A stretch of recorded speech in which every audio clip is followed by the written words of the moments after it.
what we have is an anatomical preparation here that's designed to show the interaction of the intrinsic and the extrinsic muscles of a finger during finger flexion and during finger extension. We have 4 different muscles are represented here. First, we'll show the flexor digitorum superficialis. Right? This suture is tied into the tendon of the flexor digitorum superficialis. That is the primary PIP joint flexor. We have the flexor digitorum profundus running deep to the superficialis. Its pull is transferred through this suture and then tied into the tendon of the flexor digitorum profundus. That makes its way all the way down to the distal joint and is a DIP flexor.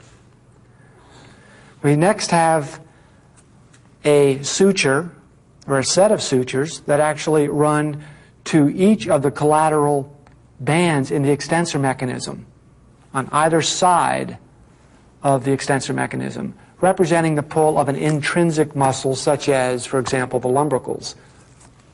A lumbrical on one side and, say, an interosseous muscle on the other side. Now, we also have an extensor tendon that's represented here, and this is showing the extensor digitorum communis pull. And this tendon actually goes into the extensor mechanism shown here. So here are the 4 different tendons that really have to interact to give a coordinated working to actually extend the fingers and flex the fingers. If we look at our preparation here, we see the exposed metacarpal. This is where the capitate would be, right here at the carpal metacarpal joint. Here's the MCP joint, the PIP or proximal interphalangeal joint, and the DIP or the distal interphalangeal joint. If we look now at the motion of finger flexion, if we pull the leader here that's represented as the flexor profundus, we'll see that we should have a flexion effect, but notice that the flexion effect really crosses all the joints, not specific to the DIP joint. And that's because that line of pull, or that force throughout that tendon, crosses every single joint. Now, in order to get more of an isolated effect at the DIP joint, you must have to contract also the extensor digitorum that tends to block or resist the flexion across the MCP joint. So now if we pull the profundus tendon, but now hold the MCP joint in extension, you see that the DIP joint tends to flex more, as shown here. Now we can also pull the flexor digitorum superficialis, and if you pull that tab by itself, you see that we get a flexion, but the flexion really is not specific to the PIP joint. Matter of fact, the flexion torque really is dissipated more at the MCP joint. So how then do we get the flexor digitorum superficialis to act only at the PIP joint for flexion? All we must do is, at the same time, contract the extensor digitorum muscle,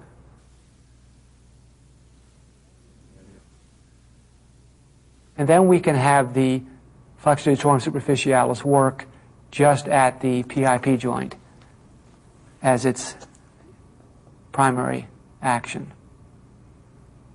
Now, normally we have the flexor digitorum profundus, flexor digitorum superficialis, and the intrinsics all working together in a coordinated fashion to give you a smooth curl into finger flexion. Now let's look at the interaction of the intrinsic and extrinsic muscles when we extend a finger. We'll first see here that if we pull the extensor digitorum communis, notice what happens is that the finger actually goes into hyperextension. We pulled here, hyperextension of the MCP joint, and there tends to be a clawing or a slight flexion, residual flexion left at the PIP joint.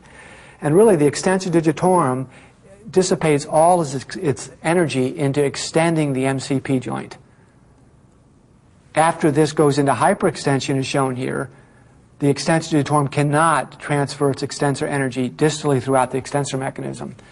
So normally what we have is we have the extensor digitorum is going to shorten, as shown here, but we then have the intrinsic muscles also contracting at the same time. And contraction of the intrinsic muscles provide an MCP flexion torque to this joint that balances that tendency for the extensor digitorum to hyperextend. So if we pull them both together, we'll see that we have an extensor digitorum, and we also have an intrinsics pull at the same time. We see we can control the finger into extension without necessarily hyperextending the MCP joint. Someone that has a ulnar nerve lesion, let's say that has paralysis of the intrinsics, when they go to extend their fingers, they'll contract just the extensor digitorum, and they end up coming into what's called a claw finger appearance, where you have this hyperextension at the MCP joint. Now, it's interesting, you can actually block that MCP hyperextension with your own finger, right here, and then the extensor digitorum can extend the PIP and the DIP joints, as long as the MCP joint is prevented from hyperextending. Normally, that's the function of the lumbricals. So when the extensor digitorum is going to shorten, it pulls the MCP towards extension, but contraction of the intrinsics prevents that hyperextension, and then also pulls on the extensor mechanism to help complete finger extension of all three joints.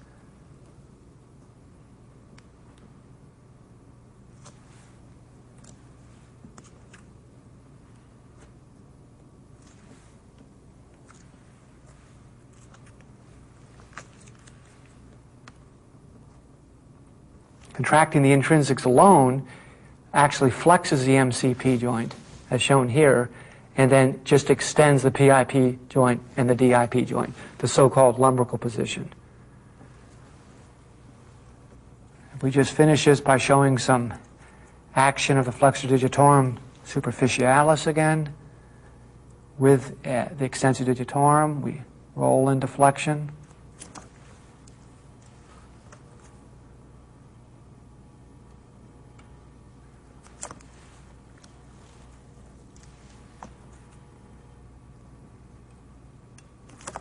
And then finally, the extensor digitorum, along with an intrinsic, brings you into extension.